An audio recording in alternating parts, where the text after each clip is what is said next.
On parle souvent de discipline, mais on oublie un peu trop souvent que des fois, le combat est beaucoup plus profond que ce qu'il y paraît. Parce que des fois, on oublie que le combat, c'est contre soi-même. Et attention, quand je parle de combat contre soi-même, je ne parle pas ici ni de flemme ou de procrastination. Je parle de choses beaucoup plus profondes que ça. Si tu vois où je veux en venir et que tu vois de quoi je veux parler, alors je te laisse regarder la suite pour ce 11e épisode de Phoenix Podcast.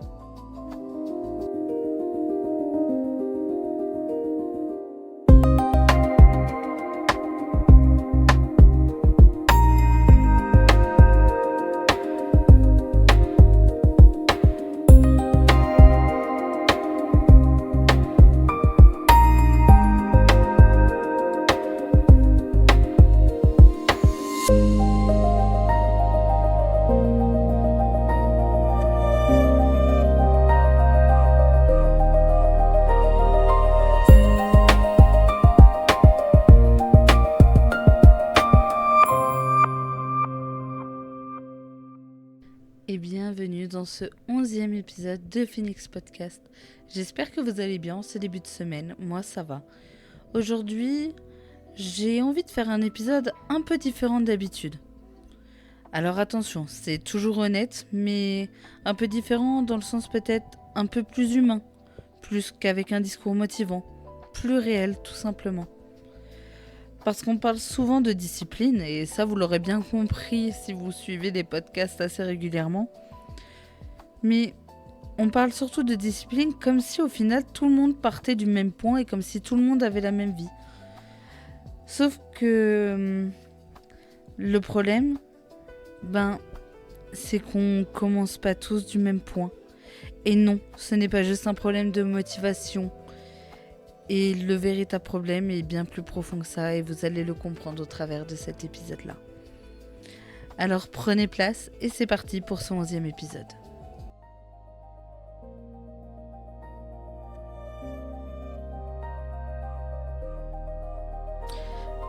Alors oui, il y a des jours où on n'a pas envie, des jours où on est fatigué, des jours où on procrastine, des jours où on a juste la tête ailleurs, ou autrement appelé la flemme. Et ça c'est humain, on est tous pareils là-dessus. Mais il y a des fois autre chose aussi. Il y a des gens pour qui ce n'est pas juste un jour sans. C'est un combat quotidien, quelque chose de plus profond. Un combat mental, émotionnel, invisible. Un combat tout simplement contre soi-même. Parce que oui, parfois on se lève le matin. Et déjà juste le fait de se lever, c'est déjà énorme. Et ça, dans le fond, il y a très peu de gens qui le comprennent. Parce que pour certains, c'est juste un manque de motivation. C'est juste quelqu'un de flemmard. Mais non, il y a des fois, c'est beaucoup plus que ça. Il y a des fois, on va tout simplement traverser des phases très sombres dans nos vies. Des moments pas rigolos, des moments qu'on ne choisit pas. Alors oui, se relever de ce genre de moments, c'est son choix. Mais c'est des processus très longs, très compliqués. Des processus durant lesquels il y a souvent des rechutes. Et c'est ok d'ailleurs tout ça, car ça aussi c'est humain. La vie est loin d'être parfaite, comme on le disait, il y a des jours sans, il y a des jours avec. Mais il faut vraiment pas oublier que des fois c'est bien plus que ça encore.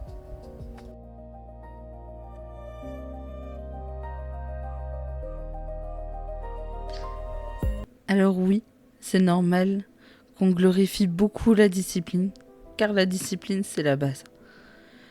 Les routines, les réveils à 5 heures, le sport, l'alimentation, l'équilibre de vie, le fait de se dépasser au quotidien, que ce soit physiquement ou mentalement. Mais personne ne parle de la discipline quand mentalement t'es épuisé, quand tout s'écroule autour de toi ou dans ta tête, quand tu ne vois que le chaos et le brouillard, et que malgré tout, tu tentes coûte que coûte de rester discipliné autant que possible, même si tu t'adaptes. Car oui, arrivé à un certain moment, ton cerveau est saturé. quand tu traverses une dépression, un burn-out, un deuil, ou je ne sais quel autre événement de la vie que tu n'auras pas choisi encore. Sachant que chaque personne est différente, donc chaque événement sera traversé de façon aussi différente, plus ou moins intense, ou avec des réactions complètement divergentes d'une personne à une autre. Mais bon, quand tout s'écroule, quand émotionnellement t'es à bout, c'est dur. Parce que oui, dans ces moments-là, faire une simple tâche comme se lever, faire à manger ou prendre sa douche, ça demande une énergie immense. Une énergie que des fois on n'a même pas. Et pourtant, on se force et on le fait.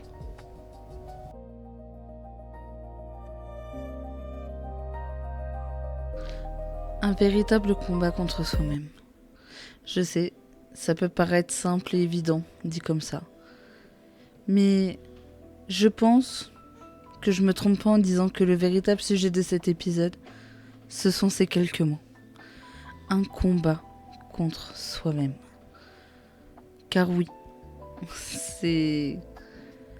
on ne peut pas définir ce genre de situation autrement que comme ça. Parce qu'il y a une différence énorme entre ne pas vouloir le faire et ne pas réussir à le faire. Parce que oui, entre vouloir et réussir, la ligne est fine, mais la ligne est là. Et du coup, quand tu traverses une de ces phases profondes, et comme je dis, j'en ai cité que quelques-unes et il y en a encore tellement d'autres qu'on pourrait citer. Mais si on le faisait, on serait encore là demain. Et le pire dans tout ça, c'est que quand on peine à réussir, quand on peine à tenir le bon bout, quand on peine à avancer malgré la situation, quand on ne fait pas autant que d'habitude, notre premier réflexe, au lieu de se féliciter d'avoir réussi à se lever, notre premier réflexe, ça va être de se culpabiliser. En se disant des choses comme « Ouais, mais avant, je faisais ça en plus. Ouais, mais avant, j'étais pas comme ça. Ouais, mais avant, je donnais plus. Ouais, mais avant, c'était plus facile. » On se culpabilise énormément et tout le temps. Parce que oui, tu sais exactement tout ce que tu voudrais faire, car tu connais tes capacités habituelles. Tu sais ce qu'il faudrait être, ce que tu voudrais être.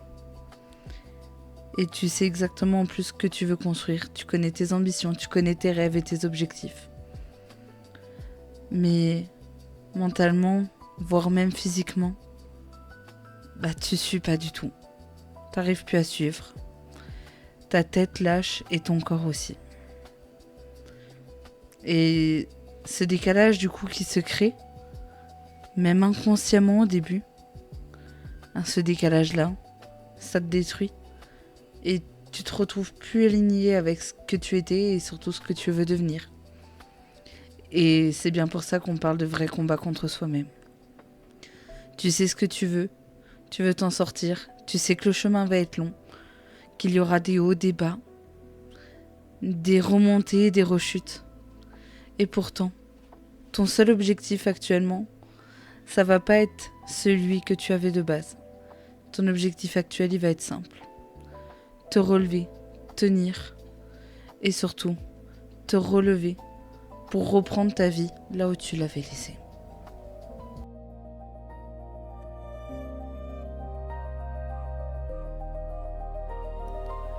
Alors oui, je pense que toi comme moi pendant longtemps, on a cru que la discipline c'était se tenir coûte que coûte. Que peu importe l'état mental, peu importe la fatigue, peu importe la douleur. Fallait tenir sa discipline quoi qu'il arrive, envers et contre tout. Un peu comme un mariage, mais une promesse à soi, pour le meilleur et pour le pire, dans la santé comme dans la maladie. Mais aujourd'hui, je vois les choses complètement différemment. Car tout ce dont je parle depuis le début, personnellement, je suis en plein dedans. Et c'est pour ça que cet épisode me tenait tout autant au cœur. Car je sais pertinemment que ce que je traverse aujourd'hui, je ne suis pas la seule à le traverser. Et que, je l'ai toujours dit, Phoenix Podcast, on est là pour, certes, se motiver ensemble, mais on est aussi là pour briser les silences. Et ce genre d'événement, ce genre de combat, fallait bien que ça vienne à un moment ou à un autre. Et oui, du coup, la vraie discipline, c'est pas forcément d'aller toujours plus haut, toujours plus loin. Parfois, la vraie discipline, on se rend compte que c'est simplement s'adapter, et tout ça sans abandonner. Car non, du coup, s'adapter pour continuer d'avancer, c'est pas abandonner, c'est pas reculer, c'est avancer autrement. Mais dans avancer autrement, il y a le fait que même si tu avances plus doucement et différemment, bah tu continues quand même d'avancer malgré tout. Alors du coup, tu vas adapter tes objectifs, tes ambitions, adapter tes deadlines, adapter ton rythme. Pas pour fuir et pas pour abandonner, je le répète, mais juste pour survivre intelligemment, pour penser à te guérir toi avant de reprendre tes ambitions. Par exemple, si tu es sportif et que ton ambition c'est une compétition, un marathon, mais que tu te blesses pendant l'entraînement, ben l'ambition de la compétition tu le garderas, mais peut-être pour une autre fois, le temps de te guérir. Et par exemple, si tu as des projets, eh ben c'est pareil. Il peut arriver un événement qui va te pousser à tout simplement repousser de quelque temps ton projet, mais pour mieux le sortir, mieux préparer. Mais le but, c'est même si tu dois tout adapter autour de toi, ta vie, ta tête, ton rythme, eh ben le but, c'est de ne jamais fuir et de ne jamais abandonner. Juste survivre et continuer d'essayer, continuer d'avancer et continuer de se lever chaque matin.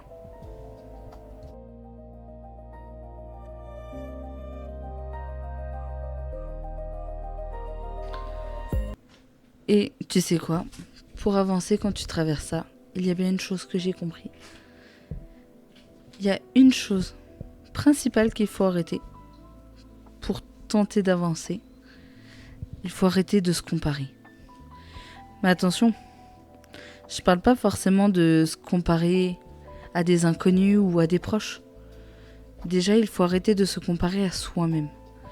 Il faut arrêter de se comparer à ce qu'on était capable de faire avant d'être dans cet état-là et se contente de faire tant bien que mal maintenant. Parce que déjà, vis-à-vis des inconnus, tu connais pas leurs combats. Tu ne connais pas les combats invisibles ou même des fois visibles des gens. Donc déjà, pour te comparer aux inconnus, c'est râpé.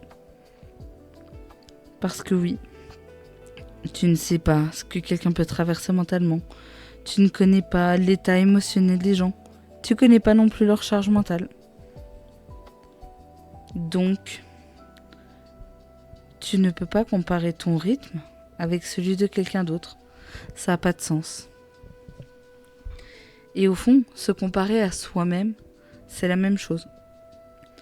Comment tu veux te comparer avec ce que tu étais avant, sans toute cette charge émotionnelle et mentale, sans toute cette charge physique? Comment tu peux comparer ton rythme d'avant, quand tu étais au top du top, et que tu te préparais à être encore mieux, à tout simplement te comparer à ce que tu es aujourd'hui, à ce que tu traverses? Ça n'a pas de sens non plus. Et pourtant, ton premier réflexe, c'est de faire ça.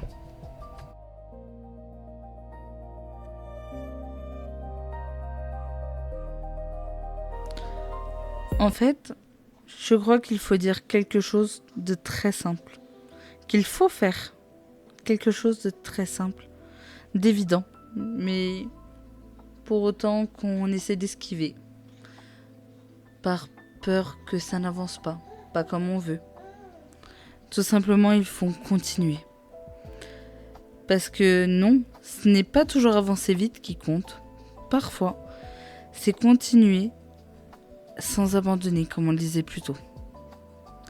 Car oui, faire un minimum, quand on peut pas faire plus, c'est pas forcément ralentir sa vie, c'est pas forcément ralentir le processus, dans le sens où tu fais quand même, en fait, tu donnes quelque chose, même si tu fais le minimum, c'est le minimum qui est fait. C'est mieux que si tu ne faisais rien du tout. Vaut mieux que 0. Parce que tant que tu restes présent dans ton processus, tant que tu restes présent dans ce que tu entreprends, même dans les périodes les plus sombres de ta vie, avec ses hauts, avec ses bas, tu es là, tu es présent. Et c'est ça aussi, la vraie discipline.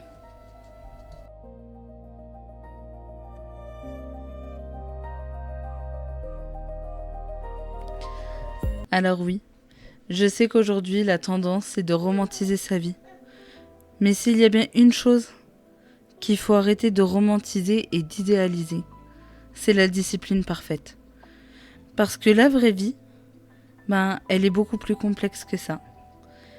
Parce que oui, du coup, dans la vraie vie, il y a des hauts, il y a des bas, il y a des phases de clarté et il y a des phases de survie. C'est comme des montagnes russes.